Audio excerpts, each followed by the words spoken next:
እግዚአብሔር ቃል ላይ ከተጻፉት ስለ ኢየሱስ ክርስቶስ ለቤተ ክርስቲያን ስለሰጣቸው 5 ስጦታዎች መካከል በዚህም ዘመን ይሁን ባለፉት ዘመናቶች ብዙ ሐሳቦች ተነግረዋል፣ ተሰብከዋል፣ ትምህርቶች ተሰጥተዋል። በየቴዎሎጂ ትምህርት ቤቶች ብዙ አይነት አመለካከቶች ያላቸው አስተማሪዎች ብዙ አይነት ትምህርቶችን ሰጥተዋል።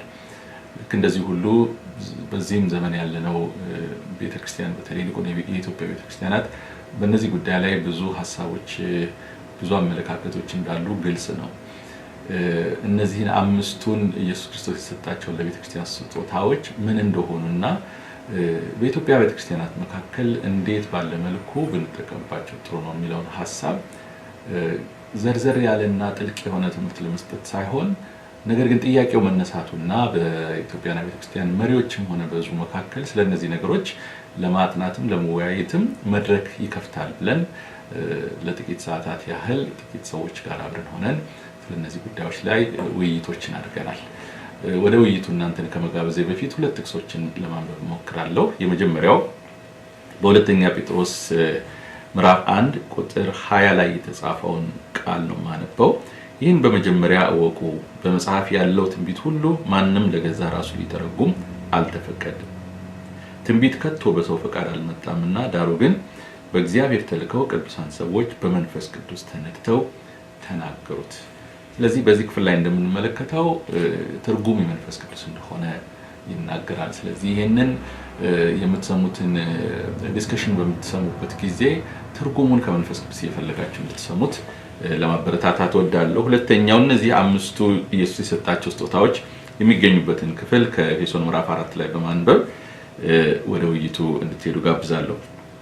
ኤፌሶን ምዕራፍ 4 ከቁጥር 9 ጀምሮ አነባለሁ። ወደ ምድር ታች ክፍል ደግሞ ወረደ ማለት ካልሆነ ይህ ወጣ ማለትስ ምን ማለት ነው? ይህ የወረደው ሁሉን ይሞላ ዘንድ ከሰማያት ሁሉ በላይ የወጣው ደግሞ ያው ነው። እርሱም አንዳንዶቹ ሐዋርያት፣ ሌሎችም ነቢያት፣ ሌሎችም ወንጌል ሰባኪዎች፣ ሌሎችም እረኞችና አስተማሪዎች እንዲሆኑ ሰጠ ይላል። ስለዚህ እንግዲህ በዚህ ክፍል ላይ እንደተጠቀሱት እነዚህን 5ቱን ምንድነው ልናስብ የሚገባን?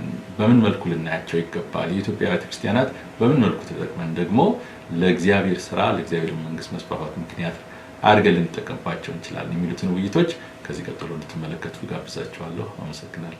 ኦርዲኔሽን ግን አስፈላጊ ነው ወይ ለተባለው እኔ በህይወት ያየሁትን በመሰከር ደስ ይለኛል። እኔ አንድ ቀንም ፓስተር ነኝ ብዬ አስቤ አላውቅም። ቅድም ማሙሻ ስትናገር እኔ ዘማሪ ነኝ ብዬ ነው ጅማ አስቤ ነበር።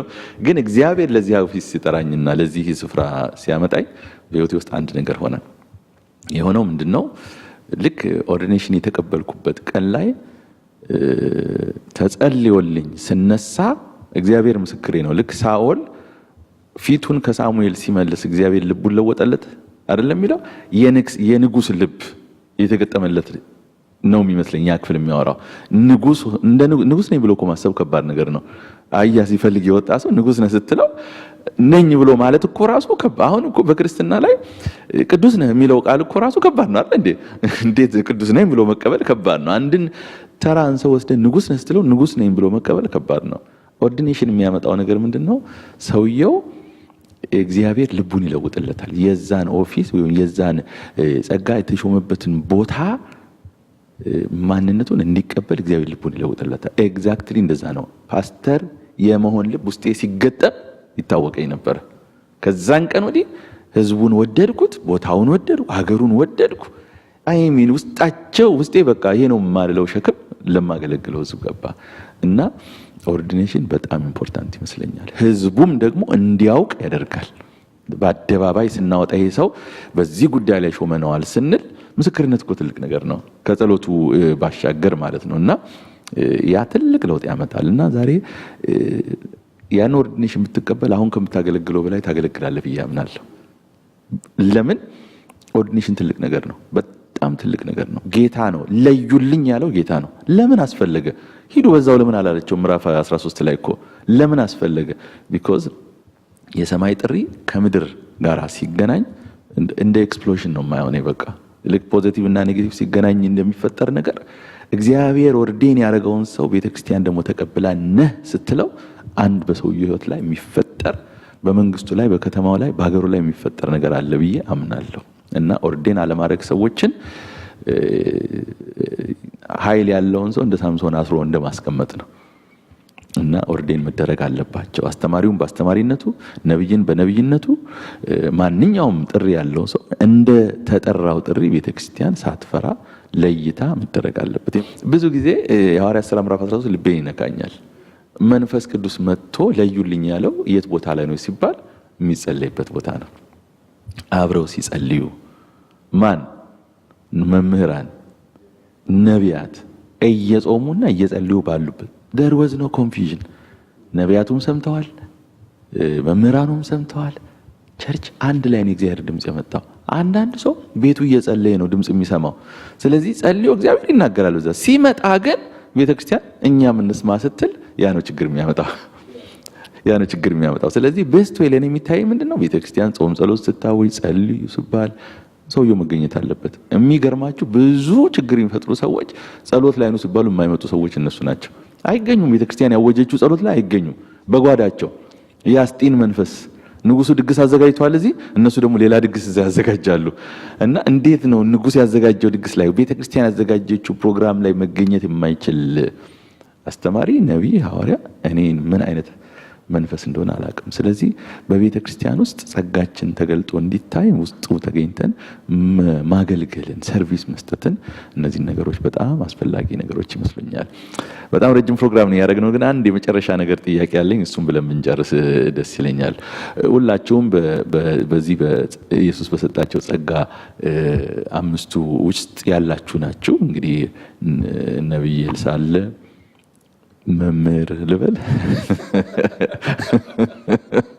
አስተማሪ ማሙሻ እና ፓስተር ስቲፎ፣ እኔም ፓስተር አለው እና አትሊስት እዚህ ስላሉት ኦፊሶች እንደው ለአገልጋዮችም ደግሞ ለህዝቡም ምንድነው ፓስተራል የፓስተር አገልግሎት ምንድነው? አንዳንድ ጊዜ አያውቁም ሰዎች። አንድ ጊዜ አንዲት ሴት መጣ እኔ ጋር ፓስተር እየታድልሃል አለች። ምን ነው አልኳት።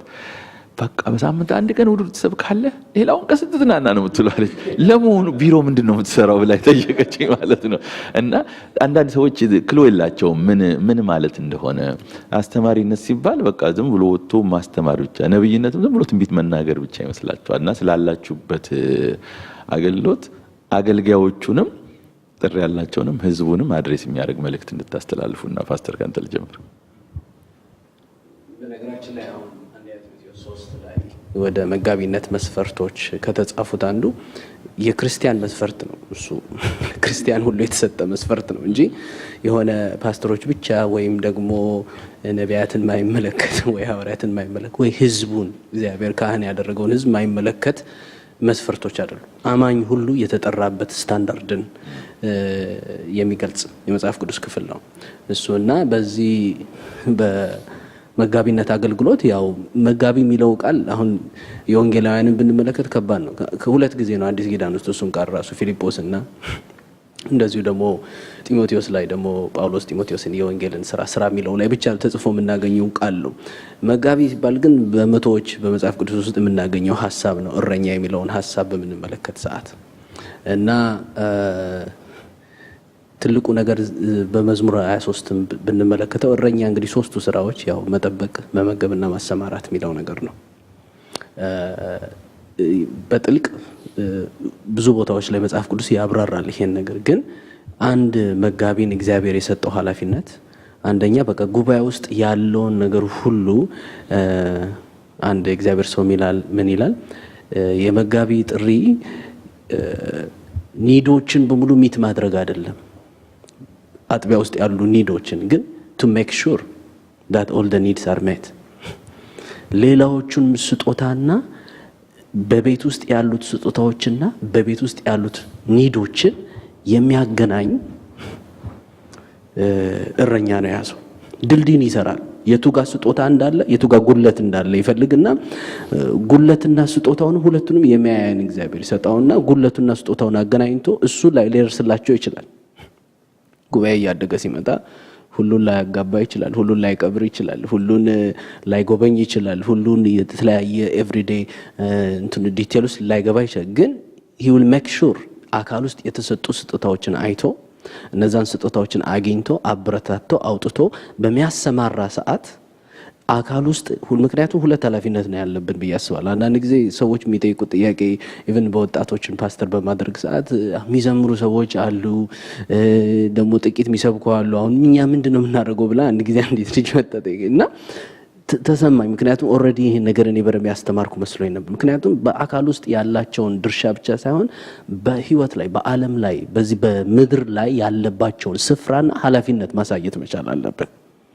ምክንያቱም አሁን አንዳንድ ጊዜ ሎካል ቸርቹ ላይ ብቻ ከሆነ የምናሳየው ብዙ ሰዎች በቃ እኔ ቦታ የለኝም በቃ ወይ ከሞት ሚሽነሪም ስልክ ስትሞት በቃ ካስኬት እንገዛልሃለን ሚሽነሪ ከሆነ ወይ ደግሞ የሆነ ቦታ ሲሄድ በቃ ሞቢላይዝ ገንዘብ እንረዳለን እንጂ በቃ እኔ ስራዬን እሰራለሁ ብሎ እንዳይቀመጥ ሰው መንፈሳዊ ኃላፊነት በአለም ላይ ያላቸውን ተልእኮ ስጦታቸውን እድሎቻቸውን እንደዚሁ ደግሞ ጥሪያቸውን የማውጣት እና ለዛ ነገር ደግሞ ለበጎ ስራ ሁሉ የበቁ ሰዎች የሚያደርገውን የእግዚአብሔርን ቃል ማስተማር ለበጎ ስራ ሁሉ ይሄ ቃል በጣም ነው ልቤን የሚነካኝ ለተወሰነ የእግዚአብሔር ቃል ለምንም አይነት በህይወት ላይ ላሉት ኃላፊነቶች ብቃትን የሚሰጥ መጽሐፍ ነው ጥበብን የሚሰጥ መጽሐፍ ነው እና ከቃሉ ውስጥ የትኛውም ኃላፊነቶች ያላቸውን ለዛ የማስታጠቅ የማሳየት የማሰማራት አሰስ የማድረግ አሰስ ስናደርግ ኒዱንም ጊፍቱንም ነው ጉባኤ ውስጥ እግዚአብሔር የሚያሳየን ሁለቱን ማገናኘት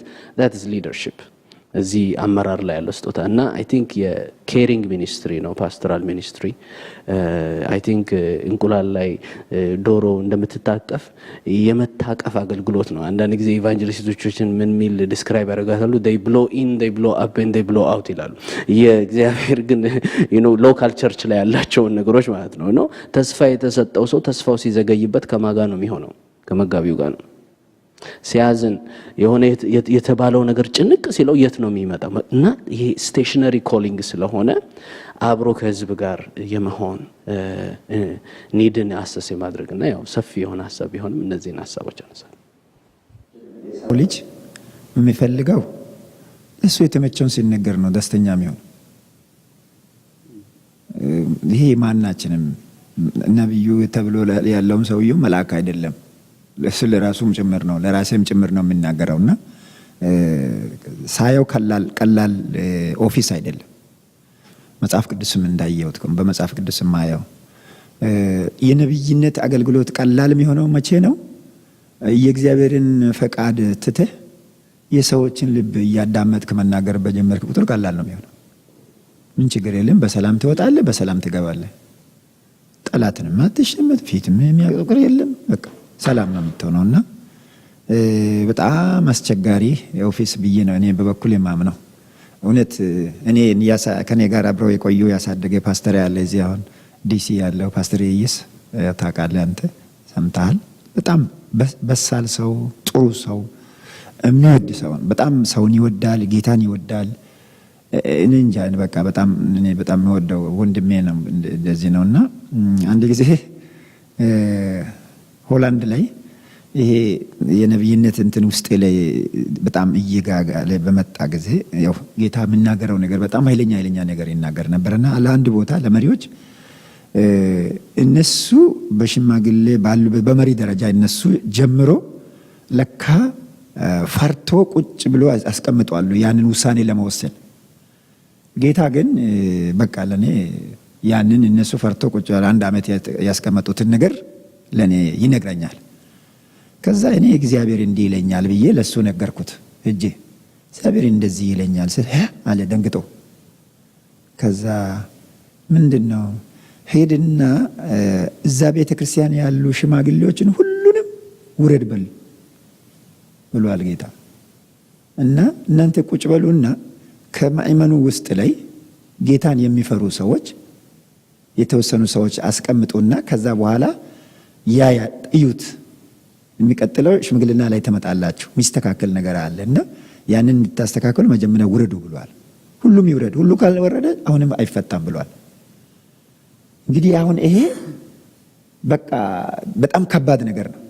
አሁን ሄጄ አንድ ቤተክርስቲያን መጥቼ አሁን እንደው እውነት እንደው እግዚአብሔር ያሳያችሁ ይሄ ጠመንጃ ይዛችሁ ካልሆነ በስተቀር መቼም በጣም ከባድ ነገር ነው። ከዛ ምን ለምን ትፈራለህ ያለ እሱ። አትፍራ አለ። አትፍራ በቃ እኔ እነግራቸዋለሁ፣ ቀጠሮ ይያዛል፣ ሂድና ትነግራለህ አለ። እሺ አልኩት። በዚህ አይነት ጊዜ ቢሆን በቀላሉ መሄድ አይመስለኝም። ምክንያቱም ተደብድቤ እየተስተካከልኩ ነው የመጣሁት፣ እንደው ተጠንቅቄ ነው የማደርገውና ከዛ እሺ አልኩት። ሄጄ እነሱም እግዚአብሔር ይስጣቸው ተሰበሰቡ። ከዛ በቃ እግዚአብሔርም ቃል አንብበትና እንደዚህ እንደዚህ ጌታ ብሎኛል እና እስቲ እናንተ ውረዱና ከዛ በኋላ ግን ይሄ ማለት ዝም ብላችሁ ውረዱ ማለት አይደለም። ከመካከላችሁ በሳል የሆኑ ሰዎች መርጣችሁ የሚቀጥለውን ሽማግሌ እስከሚመረጥ ድረስ የሚሰሩ ሰዎች ቢመረጥና እናንተ ቁጭ ብሉ ብሏል። ምክንያቱም እናንተ ቁጭ ካላላችሁ አይስተካከልም እዚህ ቤተክርስቲያን ያለው ብሏል። ይሄ ጌታ ያለኝ። ከዛ ሰሙ። አቤት ጨርሼ መጣሁ። ከዛ ምን አለ ኢየሱስ፣ ምን ችግር አለ መጽሐፉን እየገለበጥኩ ከዛ ማስተማር? ይሄ ነው እንጂ እሳት ከባድ ነገር ይሄማ ነገር ብልም አልነግርም ማለት ነው። እና እንደተባለው ሆነ። ወርግጥ ስቲል እስካሁን ድረስ በአገልግሎት ዙሪያ ላይ ትልቅ ችግር ያመጡ ሰዎች እነዛ ሰዎች ሄድና ቁጭ በል ያልኩት። ግን እግዚአብሔር ረድቶ አሁን በእጄ ውስጥ ገብቷል። አንዱማ ማናገርም አይፈልግም እስካሁን ድረስ። እና የነብይነት አገልግሎት ይሄ ነው ለማለት ፈልጌ ነው። ወደ ኤርሚያስ ጋር ስንመጣ አይታቸው፣ ወደ ሚክያስ ጋር ስንሄድ አይተናል። 400 ምናምን ነቢያት እኮ ነው ተሰብስበው ይከናወናል ያሉት። መጽሐፍ ቅዱስን ዝም ብዬ ሳጠና ከ198% ውሸታሞች የሞሉበት መጽሐፍ ቅዱስ ውስጥ በቃ ትክክለኛ ጥርት ያሉ የእግዚአብሔር ነቢያት በቃ 2% ቢሆን እና በጣም ከባድ ኦፊስ ነው። ግን እግዚአብሔር መቼም ከባድ የሆነውን ነገር አይሰጥም። ከባድ የሆነውን ነገር አይሰጥም። እግዚአብሔር የሚያሸክመው ቀንበር ቀሊል ነው ይላል። ሰይጣን የሚያሸክመው ቀንበር ነው ከባድ የሚሆነው መጽሐፍ እንደሚነግረን ከሆነ እንግዲህ እግዚአብሔር በዚህ ኦፊስ ላይ የጠራው ሰው እግዚአብሔር ከሚሰራው ይልቅ እሱ መስራት ያለበት ብዙ ነገር ያለ ይመስለኛል። እግዚአብሔር ከሚሰራው ይልቅ እሱ እንዲሰራ የሚፈልገው ነገር ያለው ምንድነው? አንዳንድ ጊዜ ነብይ ስንሆን ምንድነው የምናደርገው? የእግዚአብሔርንም የራሳችንም ጭምር መስራት እንፈልጋለን። ሁለቱን አንድ ላይ። ነብይ ስንሆን የእግዚአብሔር ድርሻ አለ፣ የኛ ድርሻ አለ። ከኛ የሚጠበቀው ነገር እግዚአብሔር ሆይ ከኔ ምን ትፈልጋለህ? ጠርተኛል፣ በዚህ ምን እንደዚሁን እሺ እንደዚሁን ያለበት ሆኖ መገኘት ሲችል ነው ነብይነት። አሁን ሆሴ መጽሐፍ ላይ ሄዳችሁ ስታዩ ነብይ ነው ይሄ ሰው። እግዚአብሔር ነብይ ነው። ግን እግዚአብሔር ሂድና ዘማይቷን ሴት አግባ አለ። እንዴ አሁን በዚህ ሰዓት እኔ ይሄን ብል አልቀበልም። ከባድ ነገር አገባ። እኔ ማግባቱ አይደለም በጣም የገረመኝ እሱ አይደለም። ትንሽ ቆይታ እንደ ልማዷ ደግሞ ልጅ ወልዳ ተመልሳ ደግሞ ገባችበት። እንደገና ደግሞ ሂድና አሁንም በገንዘብ ገዝታ ታምጣል። አሁንም አደረገ። መቼም እግዚአብሔርን ድምጽ ስለሚሰማ ባይሆን ኖሮ ይሄ በጣም ከባድ ነገር ነው። በጣም ከባድ ነገር ነው። እኔ እስካሁን ድረስ እግዚአብሔር ሆይ እላለሁ፣ ምን ነው አንተ ለእስራኤል ሕዝብ የምትናገረውን አቴ ነው ይሄንን የሰራው እላለሁ። መቼም እግዚአብሔር አባት አይደለም መናገር እንችላለን። ያው በሌላ ሞትም መናገር ነው እግዚአብሔር የሚጠላው እንጂ በቃ እግዚአብሔር ሆይ ለምን ይሄ ለምን ሆነ? እንደው በእውነት በጣም ከባድ ነገር ነው። ስለዚህ ጥርት ያለ ድምጽ መስማት በጣም ይጠይቃል ነብይነት። በጣም ጥርት ያለ ድምጽ ለመስማት ደግሞ ሁሌ ጊዜ እግሩ ስር መሆን። እግሩ ስር የሚሆነው ሰው ደግሞ ተሞልቶ ነው የሚወጣው። አሁን ችግር የሆነው ምንድነው? ያልተሞላ ነብይ ስለሆነ ነው ችግር ውስጥ የወጣው የገባው፣ በሌላም ስለሚሞላ። እንግዲህ ገጠር ነው ያደግነው። ገብስ እንግዲህ አይታችኋል። ገብስ ሲዘራ ተዘርቶ ከዛ ይበቅላል። ሲበቅል ገብስ ቀጥ ብሎ ይወጣል። ግን ገብስ ካደገ በኋላ ፍሬውን አይታችኋል። ፍሬ ሲሸከም ምንድን ነው የሚሆነው? እንደዚህ ነው የሚሆነው። ሁሉ ገብስ አይታችሁ እንደሆነ እንግዲህ በጣም ትልቅ። እኔ ነብይ በእግዚአብሔር ተሞልተው ከሆነ የእግዚአብሔር ጸጋ ያለው ከሆነ ትዕቢተኛ አይሆንም። በትዕቢት የሚወጠር ከሆነ ነብይ አይደለም። በቃ ነብይ አይደለም። የሆነ ነገር ገብቶበታል። መጦ ማውጣት ያለበት እሱ ነው። ስለዚህ ትክክለኛ የተሞላ ከሆነ ራሱ ዝቅ ብሎ እንዴት አድርጌ ለዚህ ህዝብ ላስተላልፈው። በነገራችን ይሄ ህዝብ እኮ ክርስቶስ የሞተለት ህዝብ ነው። ስለዚህ ክርስቶስ የሞተ ህዝብ ለማገልገል ስንመጣ በጣም ጥንቃቄ ይጠይቃል። በጣም ጥንቃቄ። ለዚህ ነው እኔ ብዙ ጊዜ የምለው ነገር አለ። ነብይም ሆነ እነዚህ አምስቱ ኦፊስ ላይ ያሉ ሰዎች በአምስት ነገሮች መሞላት አለባቸው ብዬ ነው ማምነው። ባለፈው አንስቼ ነበር። ኢሳይያስ 11 ባለው ቃል ከእሳይ ግንድ ብትር ይወጣል፣ ከስሩ ቁጥቋጦ ያፈራል። የእግዚአብሔር መንፈስ ይልና የጥበብ መንፈስ፣ የማስተዋል መንፈስ፣ የእውቀት መንፈስ፣ የምክር መንፈስ፣ የኃይል መንፈስ ያርፍበታል። ያን ጊዜ ደስታን ያያል። አይኑ እንዳየ አይፈርድም፣ ጆሮ እንደሰማም አይበይንም። ነገር ግን ለደሆች በጽድቅ ይፈርዳል። ጌታን እጅግ አድርገን እናመሰግናለን። ስለዚህ ምንድነው አንድ አገልጋይ ይሄ ነቢያትንም ስለሚመለከት ማለት ነው በእነዚህ መንፈስ መሞላት መቻል አለበት። ራሱን የቻለ ቅባት ናቸው እነዚህ። አይውሽ እኔ ከኔ በላይ አስተማሪው በደንብ እናንተ ስታስተምሩ ያምራል ይሄ ነገር እና ጌታ ኢየሱስ ገና ሳይወለድ ለሱ የተነገረው ቃል ይሄ ነው።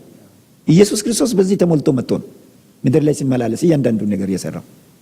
ስለዚህ ነቢያትም ከዚህ እዚህ ውስጥ ላይ የተኛው ውስጥ ነው ያለው። እግዚአብሔር ሆይ ጥበብ ስጠኝ ማስተላልፈው። ወደ ዳዊት ጋር የሄደው ነብይ ተመልከቱ። በጥበብ ነው የተጠቀመው። በቃ እግዚአብሔር የሰጠውን ጥበብ እስቲ ተመልከቱ። ስለዚህ አንተ እንደዚህ ትሆናለህ ብሎ አይደለም የተናገረው። እና አሁን እኛ አገር ላይ ያሉ ነቢያት የሚያስፈራሩ ናቸው። እንደ አፍሪካኖች አይነትንም እኔ እግዚአብሔር ሰው ነኝ እንደዚህ ባትሆን እንዲህ ትሆናለህ ያለ። ሮተርዳም አንድ ቀን ጸጉር ቤት ሲሄድ አንድ ናይጄሪያዊ ነው የራሱ ጸጉር የሚያስተካክል ነውና ከአበሻው ጋር ተጣላ። አበሻው ደግሞ በቃ ትንሽ እንትን አለና እኔ እግዚአብሔር ሰው ነኝ አሁን ሲወጣ አንተን ጉድ አደርጋለሁ ትደርቃለህ አለ። እኔ እኮ ምን አይነት እኛ የምናመልከው አምላክ ነው ወይስ የዚህ ናይጄሪያው ላይ የተለየ ነው ብዬ ከዛ አሁን እኛ ጋርም እየመጣ ነው። በቃ እያስፈራራ ነው። ይሄ መቀረፍ መቻል አለበት። እዛው መንፈስ ውስጥ ላይ ሰው ሲገባ የሚናገረውን ያውቃል፣ በአስተውሎ ይናገራል። በኃይልም እኮ ኢየሱስ ተናግሯል እኮ። ስለዚህ አንዳንድ ጊዜ በኃይል የምንናገርበት ጊዜ ከመንፈስ ከሆነ ህዝቡ ይቀበላል። ከእግዚአብሔር ከሆነ ሳይታይሙን ጠብቀን የምንናገር ከሆነ ይቀበላል። ስለዚህ ከተቀበላችሁ ተቀበሉ፣ ካልሆነ ደግሞ እኔ የራሳችሁ ጉዳይ የሚባል ነገር የለም። ምክንያቱም የራሴ ጉዳይ ነው እንጂ የአካል ጉዳይ ነው፣ የትውልድ ጉዳይ ነው፣ የእግዚአብሔር መንግስት ጉዳይ ነው። ስለዚህ እንዴት ሆኜ ይህንን ነገር በጥበብ እንዴት አድርጌ ላስተላልፍ የሚለው ነገር በጣም አስፈላጊ ነገር ነው። ይሄ ስለሌለ ነው ጥርት ያለ የጸሎት ህይወት የለም። ሌላው ደግሞ የእግዚአብሔርን ቃል መንበብ የላቸው።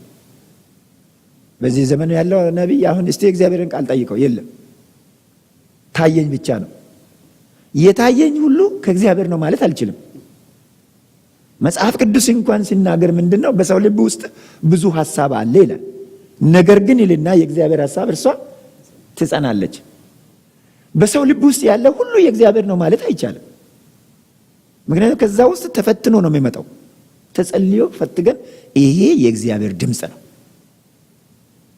ስለዚህ በዚህ ህይወት ላይ በተለይ በእኛ ህዝብ መካከል ላይ ያለው በተለይ ነቢያት ነኝ የሚሉ ሰዎች ከኔም ጭምር ማለት ነው። እንደው መቼም እግዚአብሔር ይመስገን እኔ በበኩሌ እንደው በእውነት የሰራዊት ጌታ እግዚአብሔር እንዲህ ይላል ብዬ ሲናገር አፍራለሁ ራሴን። እንደው ትልቁ እግዚአብሔር ወዮ እግዚአብሔር ሆይ እንደው በምን አቅም ነው ይሄንን? እግዚአብሔር መቼም ያው ጥበበኛ አምላክ ስለሆነ መናገር ስለፈለገ ተናገረ እንጂ ይህን ደፍሮ ራሱ መናገር በጣም ቆም ብሎ ማሰብ ያለበት ነገር ይመስላል። እንደው ለጥቅሜ ካልሆንኩ በስተቀር ይጠቀማለሁ ምን አለበት እንዲህ ሞቅ አድርጌ ከዛ በኋላ ሞቅ ያለውን ይዤ እወጣለሁ ካላለ በስተቀር ጥሩ የሆነው ነገር ጥሩ ነገ ለትውልድ ለእግዚአብሔር መንግስት የሚጠቅም ነገር አስተላልፋለሁ ካለ ዋጋ ያስከፍላል። ስለዚህ ሌላው የነቢያት ባህሪ እኔ ሳየው ምንድነው ለራሳቸው አይኖሩም። መጽሐፍ ቅዱስ ላይ ያያቸው ለራሳቸው ለእግዚአብሔር ነው የሚኖሩ መጀመሪያ፣ ቀጥሎ ለህዝብ ነው የሚኖሩ። ስለዚህ ከጥቅማ ጥቅም ጋርም የተያዙ አይደሉም።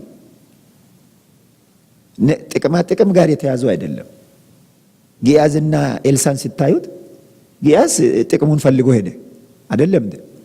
የእግዚአብሔር ሰው ግን ኤልሳ ምንድን ጊዜው ወይ ነው አለ። አንተ ገንዘብ እኛ የምናሳድድ ወዴት ሄደ? ልቤ እኮ ሄዷል ከአንተ ጋር ሄዷል። እሱ ቤት ቁጭ ብሎ የላከው አይደል? አንተና ንብረትን ይዘህ ሂድ ያለው እኮ የእግዚአብሔር ሰው ነው። መልሶ ግን የት ሄድክ አለ። እና አሁን ሁለት አይነት ነገር አያለው። በቃ ጥቅማ ጥቅም እናሳድድ ከሆነ የእግዚአብሔር ሐሳብን እናስተላልፍም፣ በጣም እንጎዳለን፣ ህዝብንም እንጎዳለን፣ ችግር ውስጥንም እንወድቃለን፣ ጌታም ደግሞ ያዝንብናል። እና እኔ አሁን ስለተናገርኩ ብዙ ነገር ይሄ ብቻ ነው እያልኩ አይደለም። በጣም ብዙ ነገር በተለይ በነቢያት ዙሪያ ላይ በጣም ብዙ ነገር መሰራት ያለበት ነገር አለ። እውነት እንነጋገር ከተባለ በተለያዩ ኦፊሶች ላይ የለም እያልኩ አይደለም፣ ግን ስፔሻሊ በነቢያት። ምክንያቱም የሰራዊት ጌታ እግዚአብሔር እንዲህ ይላል ብለን የምንናገረው ቃል ከባድ ቃል፣ በጣም ከባድ ቃል ነው። እዚህ እኮ ያለውን ቃል አንብቦ መናገር እኮ ከባድ አይደለም እንዴ? ተጽፏል እኮ ይሄ ስለተጻፈ አንጠየቅበትም። ምክንያቱም ቃሉን ነው የተናገረው ነው የሚባለው። ይሄ ግን የታየው ነገር መናገር ማለት እያንዳንዱ የምናደርገው ነገር የሚያስጠይቅ ነገር ስለሆነ በተለይ የኢትዮጵያ ቤተክርስቲያን እኔ እንደውም በእውነት እግዚአብሔር ዛሬ ይህንን እድል ስለሰጠ ጌታ ይባረክ። በተለይ የእግዚአብሔር ሰው ፓስተር አንተን እግዚአብሔር ሰው ማሙሺ በእውነት በጣም ነው የምወዳችሁ እና ይሄንን ዛሬ የተጀመረው ነገር ወደ አንድ ደረጃ ታደርሳላችሁ ብዬ ነው የሚገምተው እንጂ ዝም ብሎ አሁን ተነግሮ ነገ ሚዲያ ላይ ቀርቦ ቢቀር እሱ አይደለም። አንድ ነገር ላይ መድረስ አለበት። በቃ ብዙ ስራ አለ። እናንተ አባቶች፣ መሪዎች፣ በተለይ መጋቢዎች፣ ቤተክርስቲያን ሽማግሌ ሆኖ የሚያገልግሉ ሰው ብዙ ስራ መሰራት ያለበት ነገር ያለ ይመስለኛል ሳይሆን እና ለዚያ የሚቀጥለው ትውልድ ሆዳም ሆኖ ሊቀር ነው። ምክንያቱም የሚፈልገው የእግዚአብሔርን ቃል ሳይሆን ትንቢት ብቻ ነው። እና እኔ ሁሌ የምለው ነገር እግዚአብሔር ሆይ እኔ ነብይ ነህ ብለህ እስከ ሾምክ ድረስ የቃል ደጆች ይከፈቱ ነው የምለው። ቃል ይምጣ። ለእግዚአብሔር ሰው ለሳሙኤል ቃል መጣለት ይላል። በቃ ቃሉ ነው የተገለጠው። በቃሉ ውስጥ እግዚአብሔር የሚናገረው ነገር ትልቅ ነገር ሰራልና እግዚአብሔር በህልም አይናገርም እያልኩ አይደለም፣ በሌላ መንገድ አይናገርም እያልኩ አይደለም። እና ከመስመር እንዳንወጣ መስመር ውስጥ የሚያስገቡ አባቶች ያስፈልጋሉ። መስመር ውስጥ የሚያስገቡ አስተማሪዎች፣ መስመር ውስጥ የሚያስገቡ መጋቢዎች፣ መስመር ውስጥ የሚያስገቡ ታላላቅ አባቶች ያስፈልጋሉ። መቀባበል ደግሞ ብንችል ትልቅ ነገር ይሆናል ብዬ ነው የምገምተው። እኔ ምንም ሰው ብልሽ ለመስማት ፈቃደኛ ነኝ። አሁን እኔ እንደው ከዚህ አገልግሎት ላይ ሲየት አንተን ቁጭ አድርገህ መጠየቅ የምፈልገው ነገር አለ። ምንድነው እንድትመክረኝ የምትፈልገው ነገር ምንድነው ብዬ ከአሁኑ ነው አስብበት። ምክንያቱም የኔ ባህሪ እንደዚህ ነው። እውነቴ ነው ብሎ ምን ችግር አለ? ይቻላል። ምን ችግር አለ? እና እፈልጋለሁ። ምክንያቱም ሁል ጊዜ የምናደርገው ነው ትክክል ነው እያለን ነው የምናጠፋው። መስማት መቻል አለብን። ከስህተት የሚማር ሰው አዋቂ ነው። ከስህተት እኔ ደግሞ ተሳስቼ አላቅም ብሎ ራሱን ዘግቶ ያለ ሰው ካለ በጣም አደገኛ ሰው ነው። ይሄ ሰው የሞተ የወደቀ ነው በቃ ብዬ ነው የማምነው። እና መማር ፈልጋለሁ። የመማር ልብ እንዲኖረው ቢኖር በእኛ ህዝብ መካከል ላይ በተለይ ነቢያት ለመማር ፈቃደኛ ቢሆኑ እግዚአብሔርን ቃል ለመማር ትንቢት መናገር እንዴት እንደሆነ ስጦታው ሌላ መማሩ ሌላ ነው። እግዚአብሔር በሁሉ አቅጣጫ ያስተምራል እና እኔ ለመማር ሁሌ ፈቃደኛ ነኝ፣ እከተላለሁ። እና ትልቅ ደግሞ ለአገሬ ትልቅ ሸክም ስላለ የምትሰሙት አሁን ባለፈው የሰማችሁንም የአባይም ጉዳይ ቢሆን ነቢያት ከእግዚአብሔር የሆነው ነገር ጥርት ያለው ነገር ሳይፈራ መናገር አለበት። እኔ ስለ አባይ እግዚአብሔር ስለ አባይ ሲናገር ስለ አባይ ብቻ አይደለም፣ እግዚአብሔር ስለ ምንጩ ነው የተናገረው። የኢትዮጵያን ምንጮችን ሁሉ ፈውሳለሁ ነው ያለው። እነዚህ ምንጮቹ ሁሉ በተለያየ ቦታ ላይ የሚፈሱት ወንዞች አሉ። ገና እነዚህ ገና ስራ ላይ ይውላሉ። ስለዚህ ግን ምንጮቹን ለመፈወስ የተኛውን ነው ምንጩ የተኛው ላይ ቆሜ ልጸልይ ስል ነው አውራውን ያሳየው አባይ ብሎ ያሳየ። ስለዚህ አባይ አሁን ለውጥ ወደ ልማት ይሆናል ብሎ እግዚአብሔር ሲናገር ለኔ ሲናገር ለኔ ቀላል ሆነልኝ ድምጹን ስለተለማመጥኩ። ግን ከኔ ጋር ሄዶ እዛ ቦታ አብሮ ቦታው ድረስ ሄዶ የሚሰሙ ሰዎች ያንን ጸሎት ለመጸለይ ስንሄድ የመሰከሩ ሰዎችን ሰምታቸዋል። እንግዲህ በጣም በተለይ ለኔ ልዩ ነገር ሆነብኝ አለ እና እግዚአብሔር እንደተናገረው አደረገ። በቃ ምንጩ ሄደን ጸለይን። ከዓመት ባልሞላ ጊዜ ውስጥ ነው ጠቅላይ ሚኒስትሩ ያንን እንግዲህ መሰረት ድንጋይ ያደረገው። እና እግዚአብሔር ይናገራል። አዎ ይናገራል፣ አይናገርም እያልኩ አይደለም። ግን ትልቁ ነገር ምንድነው? አንድ ነብይ የጸሎት ሰው መሆን አለበት ብዬ ነው የማምነው። በቃ ደንበኛ የጸሎት ሰው። እንደውም እኔ ነብይ ነኝ ብሎ ሰው ባይጠራ እኔ ችግር የለኝም። እኔ እግዚአብሔር ኦልሬዲ ስለጠራ የጸሎት ሰው ከሆንኩ እግዚአብሔር ተአምር ያደርጋል አምናለሁ። አሁንም እያደረገ ነው ያለው። ሰዎች እኮ ኦርደር እንዳደረገ ተቀበለ አልተቀበለ ራሱ ነው የሚጎዳው እንጂ የሚጎዳበት ምክንያት ምንም የለም። በመቀበሉ ነብይን የሚቀበል የነብይን ዋጋ ይቀበላል ይላል እንግዲህ መጽሐፍ ቅዱስ። ያንን ለማሟላት ከሆነ ጥሩ ነው።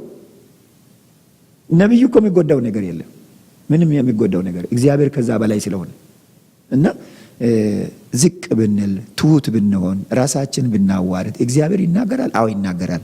ይሄው አባይ ብቻ አይደለም ጦርነት ይቆማል ብሎ ተናገረ። ኢትዮ ኤርትራ ጦርነት 13 ዓመት 14 ዓመት ሆኗል። ይሄው ቆሟል።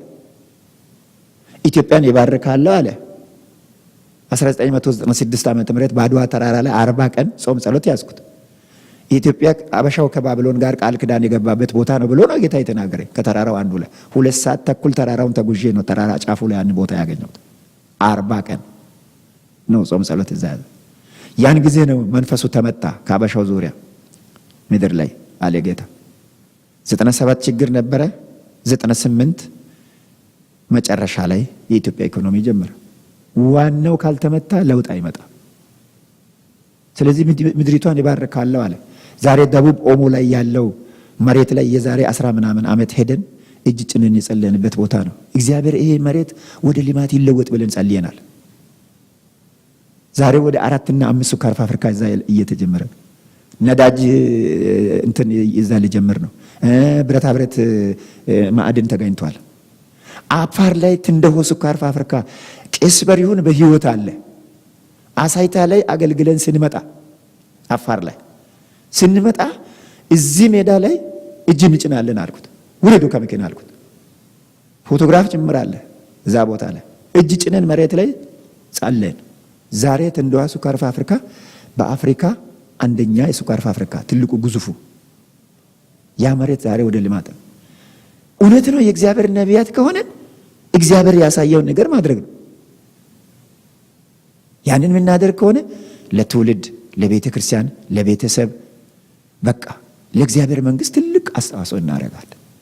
ከራሳችን አልፈን ለሌላ እኔ አሁን እውነት ነው የምለው አንድ ቀን እግዚአብሔር የኢትዮጵያና የኤርትራን ታሪክ ለውጦ እግዚአብሔር በዛች ምድር ላይ ያለውን ነገር እስኪያደርስ ድረስ ጠብቃለሁ። የእግዚአብሔር መንግስት በኃይል የሰይጣን መንግስት ፈርሶ እግዚአብሔር ያለው ነገር እስኪመርግ ይህንን ጠብቃለሁ። ታዲያ በትህትና ዝቅ ባልን መንፈስ ጌታን እየሰማን ቃሉን እያዳመጠን ጸሎት እየጸለይን የተጠራንበት ዓላማ በማወቅ ብንሄድ ትልቅ በረከት ውስጥ እኛ ብቻ አይደለም ትውልድ ሁሉ ይገባል። እኔ የኔ ስም የኔ ገድል እንዲጻፍልኝ አልፈልግም። ለውጥን የሚፈልግ ነብይ ከሆነ የራሱን ስም ለማስጠራት መሄድ የለበትም። የክርስቶስ ስም እንዲጠራ ትውልድ መስመር ላይ እንዲመጣ ይሄ ነው ትልቁ ነገር ነው። እና ከዚህ የበለጠ ብዙ ነገር ደግሞ መናገር ትችላላችሁ። ግን እኔ ውስጤ ላይ ከመጠማቴ ይሄ ነው። አገሬ ላይ ለውጥ ይመጣል ብዬ ነው ማመን። እኔ ከዚህ በኋላ ደግሞ እግዚአብሔር በዓለም ላይ የሚሰራው ነገር እንዳለ ተናግሮኝ እግዚአብሔር የሚታዘዘው ሰው ይፈልጋል፣ የሚያመልከው ሰው ይፈልጋል። ትሁት ሰው ይፈልጋል። ልብ ንጹህ የሆነ ሰው ይፈልጋል። ለምን ሞቲቭ እንደሚሰራ ጌታ ያቀኛል። ስለዚህ እኔ አሁን በዚህ ሳምንት መጥቼ እናንተ ጋር አገልግያለሁ። ከዚህ ሲሄድ ፓስተር እንድሪያስ ያለበት ቸርች ላይ ሄጄ አገልግዬ መጥቻለሁ ብዬ ያ ሞቲቭ ውስጥ ዝም ብሎ ይሄ የውስጥ እዛ ቦታ ደርሼ መጣሁ የሚል አይነት ነገር ከሆነ ጥቅም የለም። እግዚአብሔር ሰው ያለበት ቦታ ሄጄ ተገልግዬ መጣሁ፣ ህዝቡንም አገልግያለሁ፣ ደስ ብሎኛል። ጌታ ደግሞ ህዝቡን እንዲባርክ ሄጄ ደግሞ መጸለይ መቻል አለብኝ። ምክንያቱም ቅጥሩ ሲፈርስ አጅሬ ዝም አይልም። እናንተን ፓስተሮቹን ህዝቡን ይዤ ደግሞ መጸለይ አለብኝ። አሁን ከዚህ ከአሜሪካ ሲመለስ እያንዳንዱ የጸለይኩበት ቦታ ያሉ ሰዎችን መሪዎችንም ጭምር ስማቸውን ይዤዋለሁ። ሄጄ ለህዝቡ ጸልያለሁ። 1-3 ቀን ጸልያለሁ። ከዛ ወደ ሀገሬ ደግሞ ሲሄድ ይህንን እንዲህ ነው የኔ አሰራር አለኝ። ራሱ መሸከም መቻል አለብን ቤተክርስቲያንን፣ አገርን፣ ትውልድን። እኔ በአገሬ ላይ ሲጸልይ ጴንጤ ብቻ ሀብታም ይሁን ብዬ ጸልዬ መላቀም። ማንም ኢትዮጵያዊ የሆነ ሰው ከልመና እንዲወጣ ፈልጋለሁ። ሙስሊም ሆነ ኦርቶዶክስ ሆነ ካቶሊክ ሆነ ችግር የለብኝ። ህይወት ጉዳይ ሌላ፣ ይሄ ያጠቃላይ ደግሞ ህዝብን ደግሞ በአገር ደረጃ የምናየው ደግሞ ሌላ ነው። ህይወትማ ይኸው በዚሁ ደግሞ ሄደን እንናገራለን። ትክክለኛ የነብይነት እንትን ያለው ሰው በአንድ ዙሪያ ላይም ደግሞ የሚታቅ እንትን ምልም አይደለም፣ ሰፋ አድርጎ ነው የሚያየው።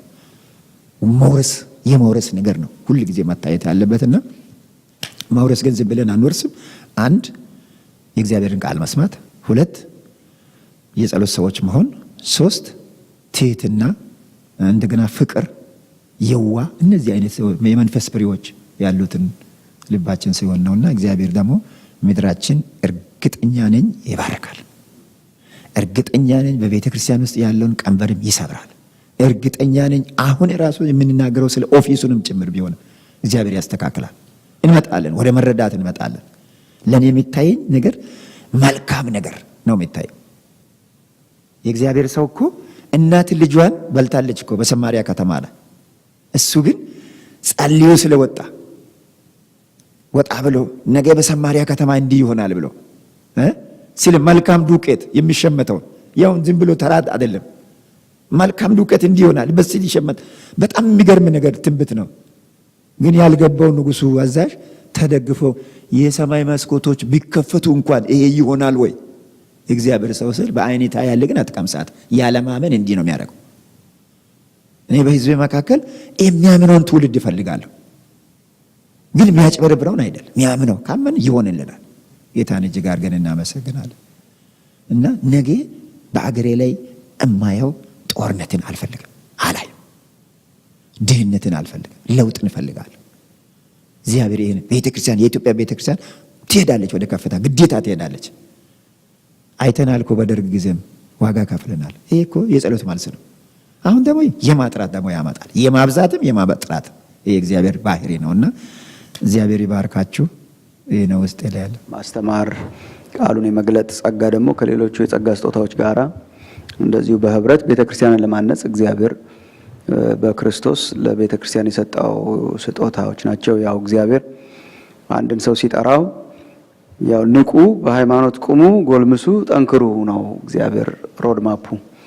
እና ሰው ጌታን ሲቀበል እንደ መንቃት ነው። ሞቶ የነበረው መንፈሱ ይነቃል፣ ተኝቶ የነበረው ይነቃል። ያ ማለት ግን ሁሉ ነገር አበቃ ማለት አይደለም። ያው መንፈሳዊ ህይወት ሂደት ስለሆነ ያ ሰው ያድጋል፣ ይጎለምሳል፣ ይጠነክራል።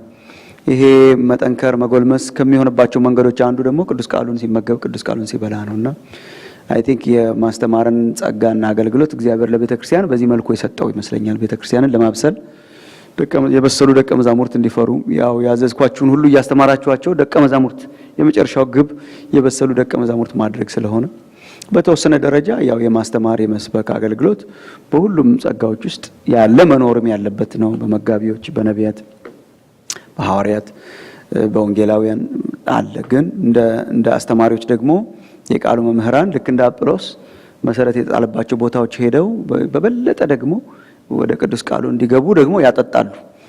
ይሄ አንዱ እንትኑ ይመስለኛል የማስተማር ጸጋ። በሌላ በኩል ደግሞ ያው ቤተክርስቲያን ከተጀመረችበት ጊዜ አንስቶ እውነተኛ የሆነ አስተምህሮ እንዳለ ሁሉ ሁልጊዜ ጠላት እየመጣ የሚዘራው ነገር እንዳለ ጌታችንም አስተምሯል። እና ሰዎችን ለማብሰልም ጠርቶናል። ፕላስ ከስህተትም ለመጠበቅ ደግሞ እግዚአብሔር ጠርቶናል እና ስህተትን በመቃወም ስህተትን በመከላከል በተለይ ወደ ቤተክርስቲያን እንዳይገባ አይ ቲንክ መምህራን ትልቅ ሚና አላቸው። ምክንያቱም ብዙ የስህተት ነገሮች ሰዎችን የሚወስዱት ምዕመናን በቅዱስ ቃሉ ላይ ያለ መመስረት ችግር ስላለ ስለሆነ ቅዱስ ቃሉን በጥልቀት በማጥናት ከስህተት ነገር ቤተክርስቲያንን በመከላከል ሰዎች የበሰሉ ደቀ መዛሙርት እንዲሆኑ ትልቅ ኃላፊነት ያለበት ጸጋ ይመስለኛል። ጌታችን ለፈሪሳውያን ያለው ነገር ነው ሁሉ ጊዜ እንትን ያደርገኛል።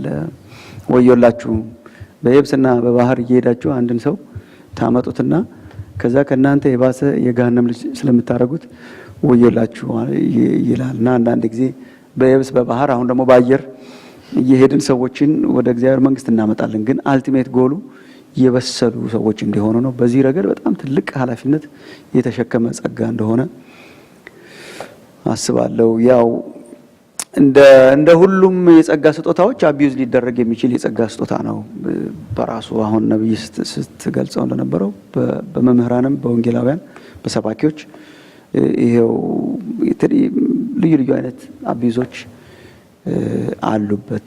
እኔ በጣም ያው ጳውሎስ የእግዚአብሔርን ቃል ፈጽሜ እንደሰብክ የቤተክርስቲያን አገልጋይ ሆንኩ ይላል። ሰዎችን የሚያበስል የማስተማር አገልግሎት ከቤተክርስቲያን የተለየና የወጣ ሳይሆን ቤተክርስቲያን ውስጥ ገብቶ ሰዎችን ቅድም እንዳልከው በክርስቶስ ፍጹም የሆኑ ሰዎችን ለማፍራት እንዲሆን ስለሆነ በሸክም የምናረገው ነገር እንዲሆን ነው። በጣም ሸክሜ አንዳንድ ጊዜ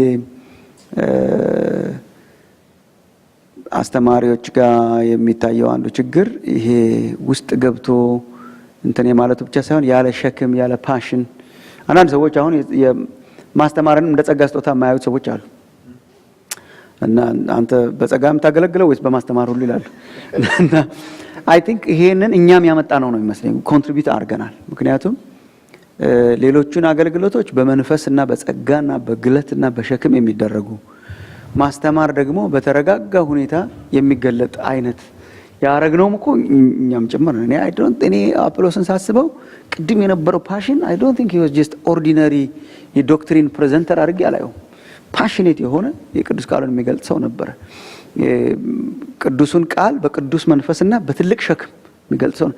ለዛ ነው እኔ ጳውሎስ አጠጣ የሚለው። አጠጣ ራሱ ስፒቹ የተጠቀመበት ቃል ብሎ አንጠባጠበ ነገር አይደለም፣ የሚያረሰርስ ነገር ነው ከአጵሎስ ይወጣ የነበረውና መምህራን በትልቅ ሸክም በትልቅ ፓሽን በትልቅ የመንፈስ ቅዱስ ግለት ቅዱስ ቃሉን የሚገልጡ ሰዎች እንጂ ከሸክምና ከመንፈስ ቅዱስ ተለይተን ራሳችንን አግልለን ኦርዲናሪ ፕሬዘንቴሽን የምናቀርብ ሰዎች መሆን የለብንም ብዬ አምናለሁ።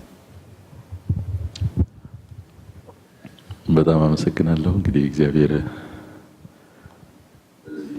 መልእክት ውስጥ ብዙ ሰዎችን ያስተምራል ይመክራል ብዬ አምናለሁ። ጳውሎስ እንኳን ያን ያህል ያገለገለ ሰው ሲናገር አለ አንዳንዶች እናድ እንደሆነ አለና አንድ ሰውም ቢሆን ቫልዩ ስላለው እና በዚህ መልኩ ብዙ ሰዎች ይታነጻሉ ይመከራሉ ብዬ አምናለሁ። ጌታ ይባርካችሁ። ይህንን ታይማችሁን ስለሰዋችሁና ውስጣችሁ ያለውን ነገር ስላካፈላችሁ እግዚአብሔር ይባርካችሁ። ሰማችሁት ውይይት በጣም እንደተማራችሁ ጠቃሚ ሀሳቦች እንዳገኛችሁ በጣም እርግጠኛ ነኝ። እንግዲህ በመግቢያው ላይ እንደተናገርኩት እነዚህን ሀሳቦች በመውሰድ በእግዚአብሔር መንፈስ እየሆንን እየተነጋገርን እየተዋየን እየተመካከርን የኢትዮጵያ ቤተክርስቲያናት በአንድነት ሆነን እነዚህን ስጦታዎች በመጠቀም የእግዚአብሔር መንግስት ለማስፋት ምክንያት ለመሆን እንችላለን ብዬ አምናለሁ። ስላዳመጣችሁን በጣም እናመሰግናለን። እግዚአብሔር ይባርካችሁ።